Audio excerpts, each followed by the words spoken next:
everyone. Thank you for this opportunity to share with you the topic, your nutrition and you.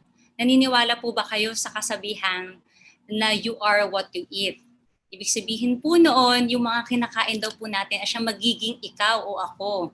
Bakit po? Dahil yung ating pong mga pagkain ay malaking kinalaman yan para po ma-build yung ating katawan.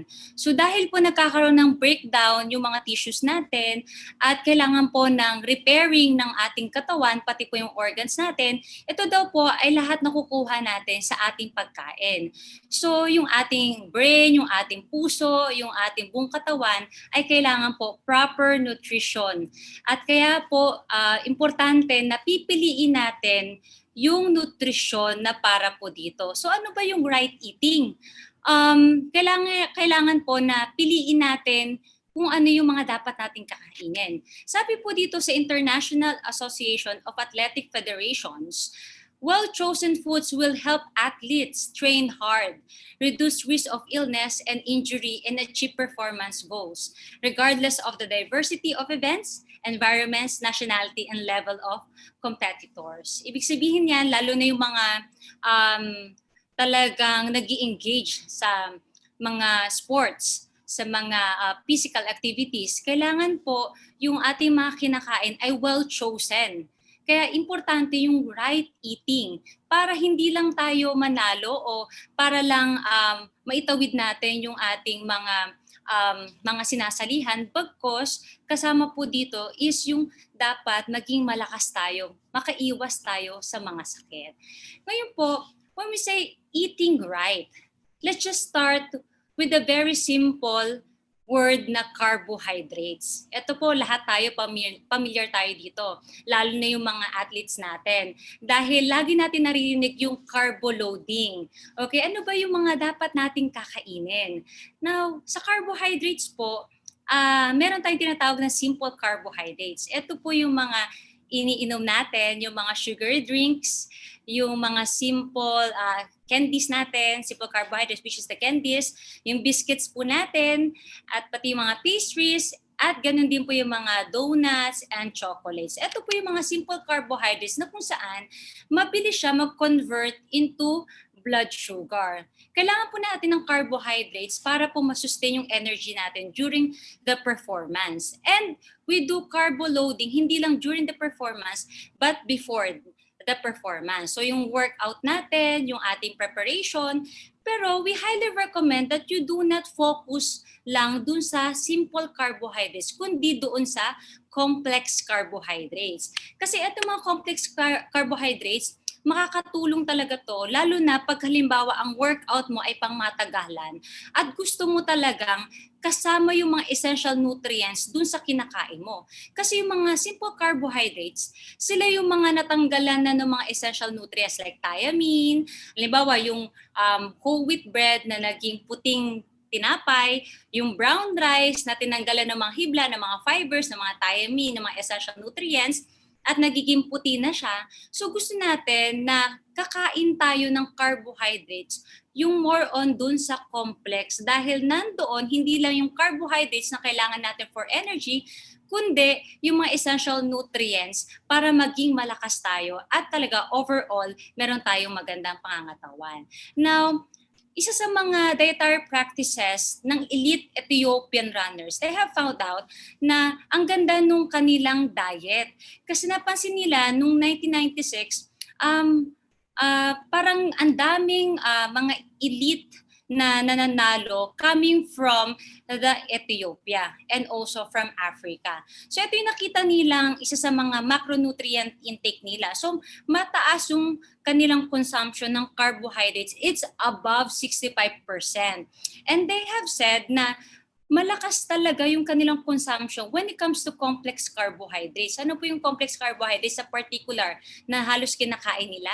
Ito po ang sweet potato, yung kamote natin. Alam ko po familiar kayo sa mga kamote, no? Ang Pilipino, ang mga Pinoy, may hilig daan. So ang mga kamote, iba-iba yung kulay niya. We have like yellow, we have purple, iba sobrang dark ng pagiging yellow. Did you know that sweet potato is actually a complex carbohydrates and yung dilaw Ito ay nagbibigay ng beta-carotene, which is good for your eyes, for your immune system, for your skin. And also, ito naman pong anthocyanin na makukuha natin doon sa purple na sweet potato ay nagbibigay sa atin ng boost sa immune system natin. At the same time, nakakapag-protect sa mga cancer and different types of diseases. At ang maganda po dito sa sweet potato na to, sa mga complex carbohydrates natin, ay it reduces post-workout inflammation. Importante po na magkaroon tayo ng recovery, no, sa ating katawan when we are engaging in physical activity. At syempre, may mga inflammation talaga na ma-experience tayo. Kaya kailangan makakain tayo ng mga gantong klaseng pagkain para makatulong mapababa yung inflammation sa ating pangangatawan. Now, another thing is, bukod sa carbohydrates, so from simple to complex carbohydrates, we're now going to eating right when it comes to in terms of protein. So may dalawang tayong pinanggagalingan ng protein, which is the animal-based and the plant-based. So alam naman natin yung animal-based source of protein, ito yung mga fish nyo, chicken nyo, and then you have your eggs. And then ito pong mga animal-based protein ay complete protein talaga sila. But always remember na when it comes to eating animal-based protein, kahit naman po sa plant-based protein, we have to consider the portion sizes. Ibig sabihin, yung protein po ay dapat hindi rin po sobra-sobra yung ating kain. Alam po natin yung protein ay kailangan natin para mag-build po yan ng ating muscles. Lalo na pag ikaw ay nag-i-engage sa workout, nagkakaroon po ng repairing yung tissue natin, kailangan po natin ng protein. But meron din po tayong tinatawag na enough amount of protein na dapat lang po sa ating katawan. Hindi rin po dapat susobra. Kasi anything na excess, lahat po nung excess ay delikado sa ating katawan. Marami po tayong pasyente na sad to say, nagkaroon po sila ng kidney disease. It started when they keep on eating a lot of protein, rich food. So yun po ay pwedeng mag-convert into uric acid kasi byproduct nun ay uric acid. Yung iba po nating kasamahan na tumatakbo at saka talaga nag-i-engage into physical activity, tsaka sports. Alam nyo po, meron silang arthritis, meron silang kidney disease, kidney stones. So nakakalungkot because nasobrahan sila ng kain doon sa protein-rich food. Now, let us always remember how much is one serving of protein food. Now, yung matchbox size, ito po yung serving sizes ng meat natin per serving. So ganyan lang po yung kaliit, no? Talagang ganito lang yan. Kumbaga, ganito lang kalaki lang po talaga ang matchbox. So another serving will be here, another serving will be here. So isang palad yan, that will be 3 servings already of your meat. So tatandaan natin, per serving po nung meat nyo, like for the chicken, it will give you 10.3 grams of protein na. For the beef naman and lean meat, 8.6 grams of protein. And for the tuna fillet in vegetable oil, 9.3 grams of protein. And for the anchovy, ito yung mga dilis, 35 grams of protein, yung ganyang kakapiranggot, no? Ngayon po, dapat tatandaan din natin na kumbaga yung dinetermine ng inyong dietitian will be like, example lang po, nasa 70 to 100 grams of protein for the whole day. Pag susobra tayo doon sa matchbox o doon sa mga dami ng binigay sa inyo ng dietitian, hindi po maganda yon dahil pwede po kayo magkaroon ng kidney stone at delikado po kung magkakaroon kayo ng renal failure dahil po overeating of protein-rich food. So, importante na talagang babantayan natin. Medyo mas dadamihan nyo na lang yung gulay na halo dun sa mga karne nyo kung if you're going to choose a animal-based protein. Now, dito naman po sa plant-based protein, hindi po siya ganun kadami when it comes to the protein content. Pero maganda po dito, kaya po niyang i-sustain tayo dun sa protein needs natin when we eat a variety at yung dami din po nila. Ngayon, for instance, for this munggo, Ang munggo po kilalang-kilala yan ng mga Pinoy. So ito pong plant-based protein, they are protein carbohydrates combination. Ang maganda po dito, combine po yung protein at carbohydrates niya. Bakit? Yung protein po, it build and repair the muscles, while the carbohydrates, it fuel the muscle. So maganda pong combination yung plant-based protein. At the same time, ito pong munggo, per 100 grams po niya, ay nagbibigay na po ito ng 11 grams of protein, at yung carbohydrates niya, mga nasa 27 grams of carbohydrates. While yung inyong peanut, nagbibigay na po agad dito ng 33.2 grams of protein. Malaki po yung kaya niyang ibigay sa atin per 100 grams. And yung tofu niya is 12.9 grams of protein at 2 grams of carbohydrates. So, hindi po siya kasing kumpleto ng karne when it comes to amino acids, yung building block of protein. Pero when you combine the beans and the rice, nagko-complement sila, we call them complete protein na. Kasi nga po, yung beans, they are lacking with methionine amino acid. Pero mayaman sila sa lysine. Yung brown rice naman natin, they are rich in methionine, pero they are lacking lysine. So pag kinumbine mo sila, kompleto na yung amino acid. So parang kumain ka na ng complete meal pag pinagsama mo yon.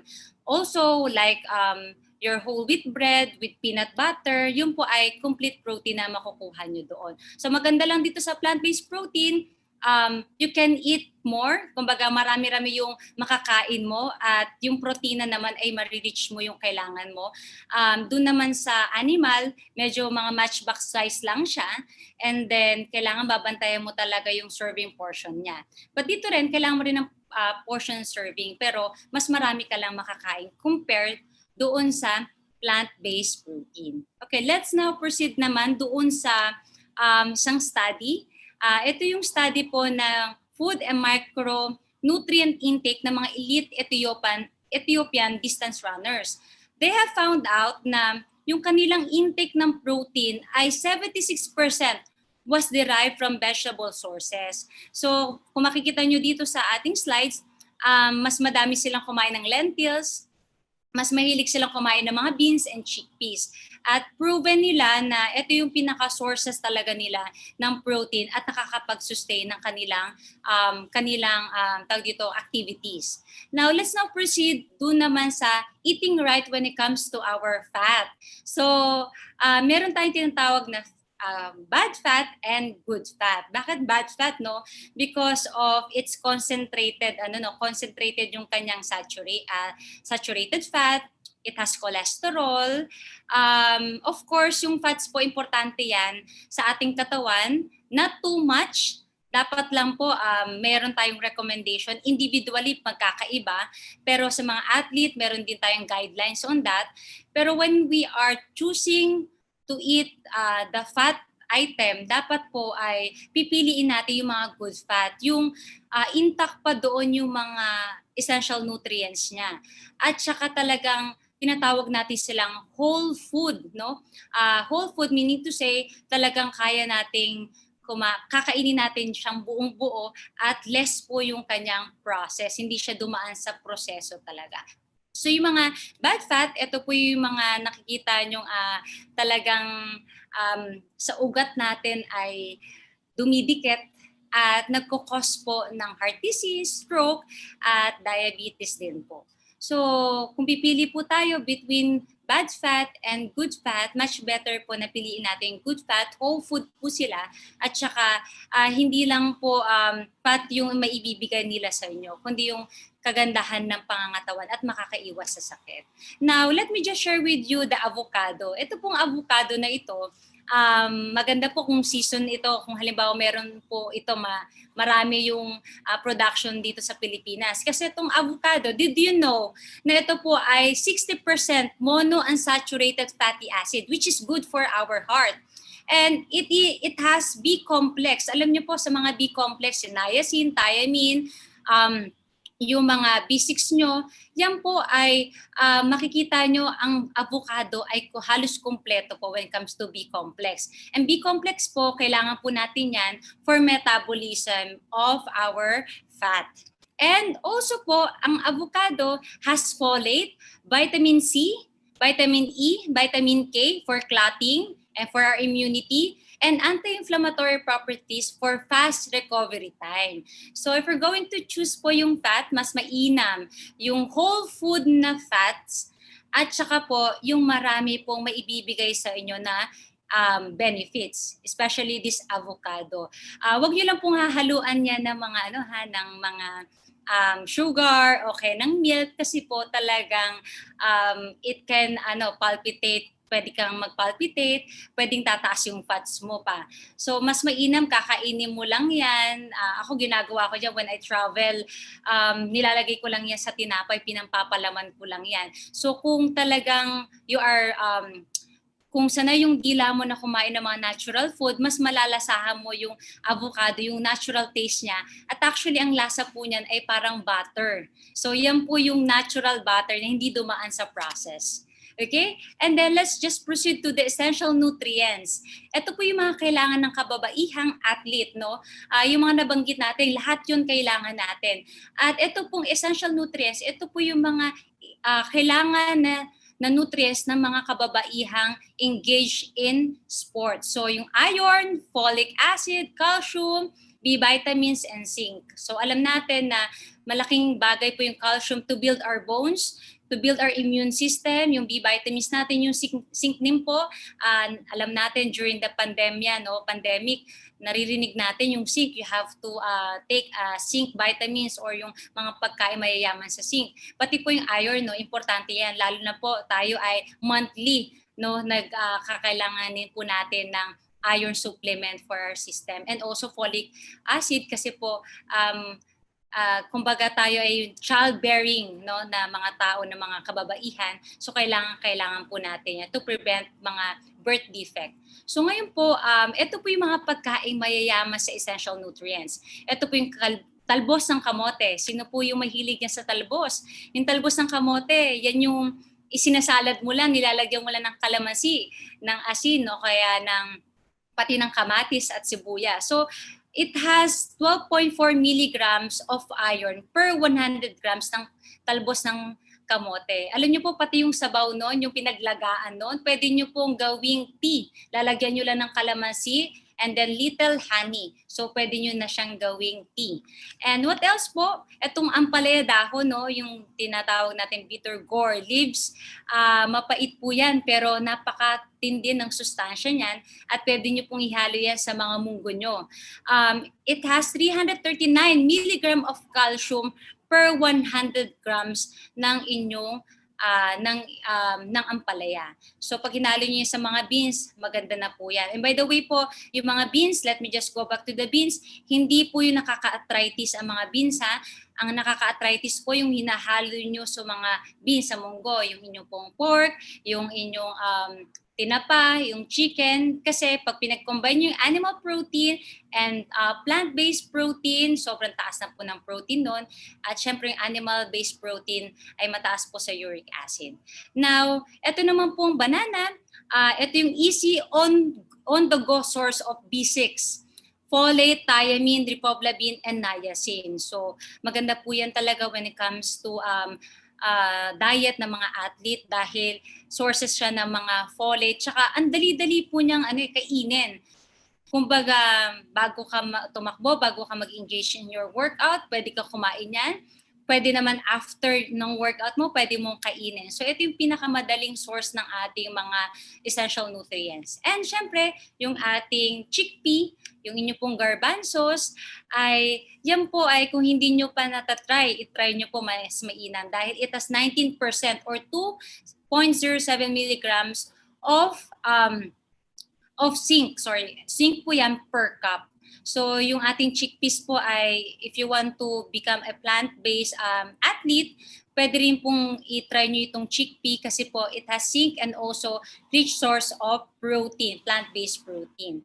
And when it comes to your folate, ito po yung pwede nyo makuha ng source is yung kalabasa nyo. So yung kalabasa, it has 46 international unit of folate. So ito po yung ating dietary reference intake, Philippine Dietary Reference Intake 2015. So ito po yung mga required natin na essential nutrients sa adults. And actually po, medyo tumataas pag we are engaging in physical activity. So, by just eating different kinds of food, variety of food, mamimit na natin yung mga essential nutrients na kailangan natin. Now, let me just remind you also that drinking any alcoholic drinks po will decrease your aerobic performance. Siyempre, nakakapag-dehydrate po kasi yung mga alcoholic drinks. And it impairs motor skills and decrease strength, power, and sprint performance. Tsaka po, ang ginagawa po niya is pinapabagal niya yung recovery po ng ating katawan. Kasi pag tayo nag-workout, syempre may mga inflammation, may mga wear and tear, so kailangan po magkaroon ng recovery. Pero pag umiinom tayo ng alcoholic drinks, ang nangyayari po ng mga beverages ay bumabagal po yung recovery time natin. Isa pa po, it increases the risk for nutrient deficiency, especially po your thiamine and B complex. Yung thiamine po kailangan nyo ng ating mga brain. So, pag nag-engage tayo sa mga sports, kailangan po natin ng quick thinking, no? Kailangan natin na maging mabilis yung pag-iisip natin. Pero pag kulang tayo sa mga B-complex and thiamine, medyo slow yung ating thinking process, pati yung ating mga gagawin sa buong araw. So, kaya kailangan po medyo bawas-bawasan natin and much better avoid alcoholic drinks. And it also increases risk of illness and injury. And of course po, dinidecrease niya yung immune system natin. And nakakahadlang po siya sa ating tulog. Kala natin pag uminom tayo ng alak, makakatulog tayo. Actually po, hindi naman talaga niya nabibigyan tayo ng magandang tulog. Na-skip natin yung pinaka-deep sleep o yung pinaka-magandang oras ng tulog natin pag tayo ay umiinom ng alcohol. Siyempre, mas mainam sa lahat ng makukulay na inumin dyan at mga bumubula, ang pinaka-best talagang inumin is yung H2O. Tatlo lang siya na chemical structure niya, tatlo lang yung kanyang parang yung kanyang ingredients, no, H2O. Pero sobrang ganda ng kaya niyang gawin sa ating katawan. It cleanses the body, wala siyang side effects, at talaga makakabuti pa ito sa overall health natin. And of course, gusto nating sabihin sa inyo na importante pa rin yung ibabalanse natin yung pagkain natin doon sa activity natin. So ako po yan during the lockdown, I used to go up to our parking at doon po ako nagbabike akyat and then nagja-jump shot and I do running po. I've been running 21 kilometers and 42 kilometers and malaking bagay po na talagang lagi po tayo nag-engage into physical activity, into exercise at dapat po yung kinakain natin kumbaga balanse yung output, yung ating activity. So, pag kulang yung ating kinakain, tapos marami yung activities natin, syempre, papayat naman tayo. Kung halimbawa, marami tayong kinakain, tapos onti lang naman yung activities natin at we're not engaging in sports, syempre, lalaki naman po tayo. So, much better po balanse. Kung ano yung kinakain natin, dapat yun di ay nagagamit natin. So, healthy tips po para sa ating lahat. Number 1, eat fruits first before meal. Bakit po? Madalas po ang mga Pinoy ay nakakalimutan na pong kumain ng mga prutas. At minsan, pag huli itong kinakain natin, pag nakakita tayo na ibang mga pagkain like yung desserts natin, yung mga pastries, yung mga biscuits, mas madalas na isasangtabi natin yung prutas. At yung prutas po, malaking bagay yan para po maging healthy tayo, makaiwas tayo sa mga sakit. At lalo-lalo na po sa mga athlete natin. Dahil ito po yung source ng essential nutrients, phytochemicals to fight diseases, at syempre po, pampaganda po ng immune system natin. At saka po, pag kinain natin yung prutas, unang-una, bago tayo kumain ng main meal natin, tinutulungan po niya yung katawan natin ma-ready para kumain tayo ng pinaka-meal natin. So, nire-ready niyo yung stage para tanggapin natin yung pinaka-main meal natin. And next po, eat with less salty and seasoned food. Discover the unique natural taste of food. Alam niyo po, I have a patient I have a patient po who said, yung taste pala natin, kala natin, yung masarap pala, kala lang natin, makukuha natin doon sa panglasa na matamis, maalat, maangaang, maanghang, tsaka maasim. Pero, na-discover niya na yung taste pala, hindi lang yon naka-confine doon sa maalat, sa matamis, maanghang, tsaka maasim. Kundi, doon din sa mga natural, unique taste ng pagkain. So, better discover yung mga natural taste natin, unique natural taste ng mga pagkain. Doon sa inyong mga cinnamon, doon sa inyong mga prutas, sa inyong mga pagkain na kung saan mas maganda, imbis na puro salt ang ilagay nyo, yung mga highly seasoned food, much better use herbs and spices at talagang masasarap yung inyong pagkain. And lastly, eating at the right time. Ito po yung kailangan natin, mga athletes, no? Pati po lahat ng kababaihan, lahat po tayo kailangan nating kumain sa tamang oras. Kasi po, breakfast, kailangan importante pong kumain tayo ng breakfast, no? Sabi dito, breakfast, eat like a king. Sa lunch naman po, eat like a queen. And dinner, eat like a pauper. Ibig sabihin parang kagaya ng beggar, no? Yung pulubing. Bakit eat like a king sa breakfast? Dahil po sa umaga pa lang, you are going to perform yung whole day activities. Kailangan may fuel yung katawan natin para tayo ay makapag-perform ng tama. So kailangan talaga kakain tayo ng breakfast. And then yung lunch naman, kailangan yan dahil po, syempre in between ng iyong trabaho, kailangan mo mag-break, pero not as big or as high or as dami ng kagaya ng sa umaga. And then dinner, syempre po, sa gabi, kailangan po magpahinga ng katawan natin. After the workout, kailangan po mag-rest tayo. Kailangan na po yung katawan natin, may circadian rhythm, no? Na kung saan, kailangan po magpapahinga na yung katawan natin papunta sa gabi. Kaya po, dapat ang kinakain na lang natin ay paunti-unti na lamang. Kasi, pag nagtutulog tayo, hindi na po dapat nagda-digestion yung ating tiyan. Kundi nagpapahinga na rin po yung ating tiyan at nagpapahinga na yung buong organs natin at para naman po, ready yung katawan natin kinabukasan. Kaya po, always remember, according to Ms. Cynthia Sash of American Dietetic Association, the biggest trend I see is a back to the basic approach, getting away from highly processed foods and back to whole foods. Dapat po talaga whole food tayo. Bakit? Kasi every time you eat or drink, you are either feeding diseases or fighting it. So lagi po iisipin natin, kahit tayo ay very active when it comes to sports and nag-engage talaga tayo sa physical activity, kailangan po lahat ng kakainin natin, lagi natin pag-iisipan kung ito ay nakakapag-feed ba ng sakit, magkakasakit ba tayo, o nilalabanan natin yung sakit.